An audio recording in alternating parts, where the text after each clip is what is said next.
শ্রাবণ মাস মানেই চারিপাশে এক অদ্ভুত স্নিগ্ধতা, রিমিঝিমি বৃষ্টির শব্দ, চারিদিকে সবুজের সমারোহ আর বাতাসে ভেসে বেড়ানো হর হর মহাদেব ধ্বনি। সনাতন ধর্মে এই মাসের প্রতিটি সোমবারকে অত্যন্ত পবিত্র বলে মনে করা হয়। কিন্তু কেন? তুমি কি জানো এই দিনটিকে এত পবিত্র কেন বলা হয়? কেন এত নিষ্ঠা জড়িয়ে আছে এই দিনটির সাথে? পুরাণ বলে, সমুদ্র মন্থনের সময় যখন মহাবিশ্বকে ধ্বংস করতে পারে এমন তীব্র বিষ উঠে এসেছিল, তখন সৃষ্টিকে রক্ষা করতে মহাদেব সেই বিষ নিজের কণ্ঠে ধারণ করেছিলেন। বিষের তীব্র জ্বালায় যখন তিনি দগ্ধ হচ্ছিলেন, তখন দেবতারা তাঁর মাথায় পবিত্র গঙ্গার জল ঢেলে তাকে শান্ত করেন।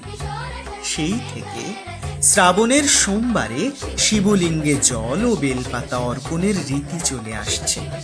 এটি কেবলই একটি আচার নয়, এটি আসলে কৃতজ্ঞতা প্রকাশের উৎসব। আজকের দ্রুতগতির জীবনে শ্রাবণের সোমবার আমাদের এক অন্য বার্তা দেয়।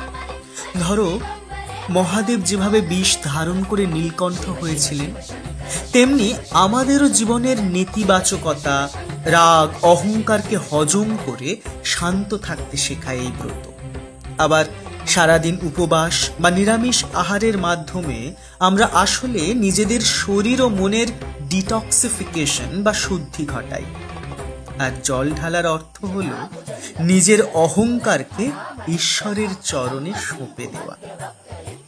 শোনো, এই শ্রাবণে শুধুমাত্র শিবলিঙ্গে জল না ঢেলে আমাদের ভেতরের যে বিষাক্ত চিন্তা, হিংসা বা ক্ষোভ রয়েছে, সেগুলোকে মহাদেবের চরণে ত্যাগ করে মনটাকে একটু পরিষ্কার করি।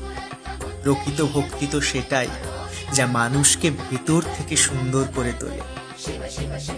সবাইকে পবিত্র শ্রাবণ মাসের সোমবারের আন্তরিক শুভেচ্ছা।